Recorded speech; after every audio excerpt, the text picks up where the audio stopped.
വർഷം 2021 ഡിസംബർ 19. അഡ്ലെയ്ഡിൽ അന്നെല്ലാം വേഗത്തിലായി. രണ്ടാം ഇന്നിംഗ്സിൽ വെറും 36 റൺസിന് ഓൾ ഔട്ടായ ടീം ഇന്ത്യയെ വെറും 20 ഓവറിൽ കങ്കാരുക്കൾ കെട്ടുകെട്ടിച്ചു.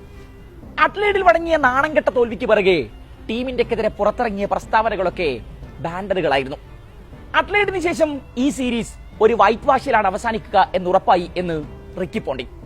കോഹ്ലി ഇല്ലാതെ ഈ സീരീസ് വിജയിച്ചാൽ നിങ്ങൾക്ക് ഒരു വർഷം മുഴുവൻ ആഘോഷിക്കാൻ ഉള്ള വകയുണ്ട്. പക്ഷേ അത് സംഭവിക്കില്ലെന്ന് മൈക്കിൾ ക്ലാർക്ക്. ഇന്ത്യക്കാരോട് പറയൂ, അവർ 4-0 നിലംപരിശാവാൻ പോവുകയാണെന്ന്. അഡ്ലെയ്ഡ് ഒരു തുടക്കം മാത്രമാണ് എന്നും മൈക്കിൾ വോട്ട്. ജയിക്കാൻ ആകെയുള്ള ഒരവസരം അഡ്ലെയ്ഡ് ആയിരുന്നു. അത് കളഞ്ഞുകുളിച്ച സ്ഥിതിക്ക് ഇനി ഇന്ത്യ തിരിച്ചു വരില്ലെന്ന് ബ്രാഡ് ഹാഡിൻ. മെൽബണിലെ വിജയത്തിനും സിഡ്നിയിലെ സമനിലക്കും ശേഷം ഗാബയിൽ ജീവൻ മരണ പോരാട്ടത്തിനിറങ്ങുമ്പോൾ വിരാട് കോഹ്ലി മാത്രമല്ല, ബുംറയും രവീന്ദ്ര ജഡേജയും മുഹമ്മദ് ഷമിയും അടക്കം പല വൻമരങ്ങളും ഇന്ത്യൻ നിരയിൽ ഉണ്ടായിരുന്നില്ല. 8 പരിക്കേറ്റ താരങ്ങൾ. അവർക്ക് പകരക്കാരായി വന്നവരിൽ 5 പേർ ആദ്യ കളിക്കിറങ്ങുന്നവർ. നേരിടാനുള്ളത് ഓസ്ട്രേലിയയുടെ അക്കാലത്തെ ഏറ്റവും മികച്ച നിരയെ. പിന്നെ സംഭവിച്ചതൊക്കെ ചരിത്രമാണ്. എഴുതിത്തള്ളിയവരൊക്കെ ഗാബയിൽ പോരാളികളായി. പുജാര, ഋഷഭ് പന്ത്, ശുഭ്മാൻ ഗിൽ, മുഹമ്മദ് സിറാജ്, ഷാർദുൽ താക്കൂർ, നടരാജൻ, അങ്ങനെ തനിക്കെതിരെ കൂവിയാർത്ത ഗാലറിക്ക് മുന്നിലൂടെ ഗാബയിൽ 5 വിക്കറ്റ് പിടുത്ത പന്ത് ഉയർത്തിപ്പിടിച്ച് സിറാജ് പവലികളിലേക്ക് മടങ്ങുന്നു. തെറിവിളിച്ച ഗാലറി തന്നെ അയാൾക്കായി എഴുന്നേറ്റ് നിന്ന് കൈയടിക്കുന്നു. നവദീപ് സൈനിയെ നോൺ സ്ട്രൈക്കിംഗ് എൻഡിൽ നിർത്തി ജോഷ് ഹേസൽവുഡിനെ ലോങ് ഓഫിലൂടെ അതിർത്തി കടത്തി ഋഷഭ് പന്ത് എന്ന 24-കാരൻ ഗാബ എന്ന ഓസീസിന്റെ ഉരുക്കുകോട്ട പൊളിക്കുന്നു. വിമർശകർക്ക് മുന്നിൽ കോഹ്ലി ഇല്ലെങ്കിൽ ടീമിന്റെ ഇല്ലെന്ന് പറഞ്ഞവർക്ക് മുന്നിൽ അജിൻക്യ രഹാനെ കപ്പുയർത്തിപ്പിടിച്ച് ഫോട്ടോക്ക് പോസ്റ്റ് ചെയ്യുന്നു.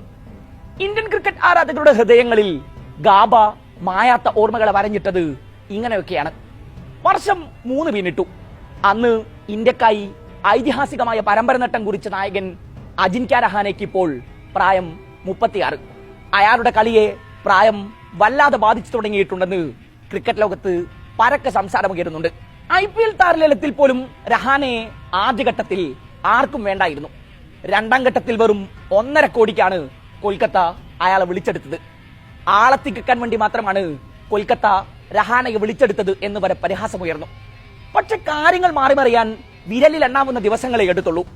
കൊൽക്കത്തയുടെ നായക പദവിയിലേക്ക് ആർക്കും വേണ്ടാത്ത രഹാനയുടെ പേര് ഒരേ സ്വരത്തിൽ ഉയർന്നു കേൾക്കുന്നുണ്ട്. ഇപ്പോൾ പല്ലുകൊടിഞ്ഞ സിംഹം എന്ന് വിധികെടുത്തിയവർക്ക് മുന്നിൽ സയ്യിദ് മുസ്താഖ് അലി ട്രോഫിയിലെ നിർണായക മത്സരങ്ങളിൽ ആ 36-കാരൻ നിറഞ്ഞാടി. കളിച്ച 6 ഇന്നിംഗ്സിൽ 4ലും അർദ്ധ സെഞ്ചുറി. ക്വാർട്ടർ ഫൈനലിൽ വിദർഭക്കെതിരെ മുംബൈ നേടിയ ചരിത്ര വിജയത്തിന് മുന്നിൽ നിന്ന് തേര് തെളിച്ചു. ശ്രേയസ് അയ്യറും സൂര്യകുമാർ യാദവും ഒക്കെ വീണിടത്താണ് രഹാനെ ടീമിനെ തോളിലേറ്റിയത്. 222 റൺസിന്റെ കൂറ്റൻ വിജയലക്ഷ്യമാണ് വിദർഭ മുംബൈക്ക് മുന്നിൽ ഉയർത്തിയത്. പൃഥ്വിഷാക്കൊപ്പം ഇന്നിംഗ്സ് ഓപ്പൺ ചെയ്ത രഹാനെ 45 പന്തിൽ അടിച്ചെടുത്തത് 84 റൺസ്. 3 പടുകൂട്ടൻ സിക്സറുകളും 10 ഫോറുകളും അയാളുടെ ഇന്നിംഗ്സിന് മിഴിവേകി. 2 അക്കം കാണാത്ത ക്യാപ്റ്റൻ ശ്രേയസ് അയ്യരും 4ാമനായി എത്തിയ സൂര്യകുമാർ യാദവും മടങ്ങിയപ്പോഴും രഹാനെ ക്രീസിൽ തന്നെ ഉണ്ടായിരുന്നു. ഒടുക്കം ശിവൻ ദൂബെക്കും സൂര്യൻ ഷഡ്ജയ്ക്കും വിജയവടി എളുപ്പമാക്കി കൊടുത്താണ് അയാൾ കളം വിട്ടത്. കളിക്ക് ശേഷം രഹാനയെ തേടി തന്നെ മാൻ ഓഫ് ദ മാച്ച് പുരസ്കാരമെത്തി. ആന്ധ്രക്കെതിരെ 54 പന്തിൽ 95 റൺസാണ് രഹാനെ അടിച്ചെടുത്തത്. അന്നും കളിയിലെ താരം അയാൾ തന്നെയായിരുന്നു. ഗ്രൂപ്പ് ചാമ്പ്യന്മാരായ മുംബൈയുടെ ക്വാർട്ടർ പ്രവേശം എളുപ്പമാക്കുന്നതിൽ ഈ ജയം നിർണായക പങ്കുവഹിച്ചു. കേരളത്തിനെതിരെ 35 പന്തിൽ 68, മഹാരാഷ്ട്രക്കെതിരെ 32 പന്തിൽ 54, സർവീസിനെതിരെ 18 പന്തിൽ 22, ഗോവക്കെതിരെ 13 പന്തിൽ 13 എന്നിങ്ങനെയായിരുന്നു രഹാനയുടെ സ്കോറുകൾ. 6 ഇന്നിംഗ്സുകളിൽ നിന്ന് 55.66 ശരാശരിയിൽ അടിച്ചെടുത്തത് 334 റൺസ്. 167 താരത്തിന്റെ സ്ട്രൈക്ക് റേറ്റ്. T20 ക്രിക്കറ്റിൽ ഇത് മോഹിപ്പിക്കുന്ന കണക്കാണ്. മുസ്താഖ് അലി ട്രോഫിയിലെ റൺവേട്ടക്കാരിൽ 4ാമനാണ് ഇപ്പോൾ രഹാനെ. സെമിയിലും കലാശപ്പോരിലുമൊക്കെ ഈ മിന്നും ഫോം തുടർന്നാൽ 1ാം സ്ഥാനത്തേക്ക് കുതിച്ചെത്താൻ താരത്തിന് പ്രയാസമേതുമുണ്ടാകില്ല. 1ഉം 2ഉം 3ഉം സ്ഥാനങ്ങളിലുള്ള കളിക്കാർ ബിഹാറിന്റെയും ബംഗാളിന്റെയും താരങ്ങളാണ്. ഇരു ടീമുകളും നേരത്തെ തന്നെ പുറത്തായതും രഹാനയ്ക്ക് കാര്യങ്ങൾ എളുപ്പമാക്കും. IPL-ൽ കൊൽക്കത്തയുടെ നായക പദവി ഏറെക്കുറെ രഹാനയെ തേടി തന്നെ എത്തുമെന്ന കാര്യം ഉറപ്പാണ്.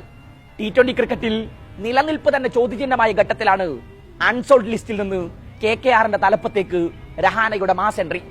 വൻതുക നൽകി കൊൽക്കത്ത ടീമിലെത്തിച്ചവരും നിലനിർത്തിയവരുമായ സൂപ്പർ താരങ്ങളെ നയിക്കാനാണ് വെറും 1.5 കോടി പ്രതിഫലം വാങ്ങുന്ന രഹാനയെ തേടി നിയോഗമെത്തുന്നത്. തന്റെ 34-ാം വയസ്സിൽ ചെന്നൈ സൂപ്പർ കിങ്സിനൊപ്പം ചേർന്ന രഹാനയെ തുടക്കത്തിൽ ആരും കണക്കിൽ പോലും കൂട്ടിയിരുന്നില്ല. പക്ഷേ ചെന്നൈയുടെ മഞ്ഞക്കുപ്പായത്തിൽ ആദ്യ മത്സരത്തിൽ തന്നെ അയാൾ തന്റെ ഉള്ളിലെ അടങ്ങാത്ത പോരാട്ട വീരത്തെ വാങ്കടയിൽ കയറൂരി വിട്ടു. 19 പന്തിൽ നിന്ന് അന്ന് രഹാനെ അർദ്ധ സെഞ്ചുറികൾ തൊട്ടു. മുംബൈ ഉയർത്തിയ 158 റൺസ് വിജയലക്ഷ്യം രഹാനയുടെ ചിറകിലേറിയാണ് ചെന്നൈ അന്ന് മറികടന്നത്. ആ സീസണിൽ കിരീടം ചൂടിക ചെന്നൈ നിരയിൽ നിർണായക റോൾ ഉണ്ടായിരുന്നു രഹാനയ്ക്ക്. 14 മത്സരങ്ങളിൽ ചെന്നൈ ജേഴ്സി അണിഞ്ഞ രഹാനെ അടിച്ചെടുത്തത് 326 റൺസ്. 172 സ്ട്രൈക്ക് റേറ്റിലാണ് താരം ആ സീസണിൽ ഉടനീളം ബാറ്റ് വീശിയത്. IPL നേരത്തെ രാജസ്ഥാൻ റോയൽസിനായും ഡൽഹിക്കായും കൊൽക്കത്തക്കായും രഹാനെ കളത്തിലിറങ്ങിയിട്ടുണ്ട്. 145 മത്സരങ്ങളിൽ നിന്ന് 4642 റൺസാണ് താരത്തിന്റെ സമ്പാദ്യം. 2 സെഞ്ചുറികളും 30 അർദ്ധ സെഞ്ചുറികളും ഈ വെറ്ററൻ താരത്തിന്റെ പേരിലുണ്ട്. 85 ടെസ്റ്റുകളിലും 90 ഏകദിനങ്ങളിലും 20 T20കളിലും രഹാനെ ഇന്ത്യൻ കുപ്പായം അണിഞ്ഞു. ടെസ്റ്റിൽ 5077 റൺസും ഏകദിനത്തിൽ 2962 റൺസും T20യിൽ 375 റൺസുമാണ് സമ്പാദ്യം. 2018-ലും 2019-ലും രാജസ്ഥാൻ റോയൽസിന്റെ നായക പദവിയിൽ ഉണ്ടായിരുന്ന രഹാനെ രഞ്ജിയിൽ മുംബൈയുടെ ക്യാപ്റ്റൻസിയിൽ മികച്ച നേട്ടങ്ങൾ കൊയ്തിരുന്നു. ഇടക്കാലത്ത് ഇന്ത്യൻ ദേശീയ ടീമിന്റെ നായക പദവിയും അലങ്കരിച്ചിട്ടുള്ള രഹാനയുടെ ഈ പരിചയ സമ്പത്താണ് കൊൽക്കത്തയെ അയാളിലേക്ക് തിരിയാൻ പ്രേരിപ്പിച്ചത്. എഴുതിത്തള്ളിയപ്പോഴൊക്കെ ഒരു ഫീനിക്സ് പക്ഷിയെ പോലെ ഉയർത്തെഴുന്നേറ്റിട്ടുള്ള രഹാനയുടെ മറ്റൊരു കംബാക്കിനായുള്ള കാത്തിരിപ്പിലാണിപ്പോൾ ആരാധകർ.